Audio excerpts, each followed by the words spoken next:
السلام علیکم ویورز۔ ایک دفعہ ہارون الرشید کا ایک بیٹا غصے میں بھرا ہوا باپ کے پاس آیا اور کہا، فلاں سپاہی کے بیٹے نے مجھے گالی دی ہے۔ ہارون الرشید نے ارکان دولت سے پوچھا کہ ایسے آدمی کو کیا سزا ملنی چاہیے۔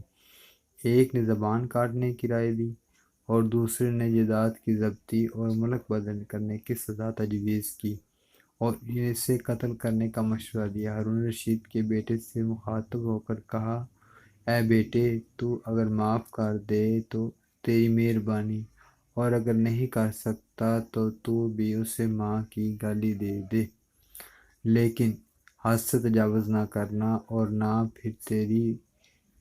پھر تیری طرف سے ظلم ہوگا اور دوسروں کی طرف دعویٰ۔ عقل مند کے نزدیک مرد وہ نہیں ہے جو مست ہاتھی سے لڑے، ہاں تحقیق کی روح سے مرد وہ ہے کہ جب اسے غصہ آئے تو وہ واہی تباہی نہ مچائے۔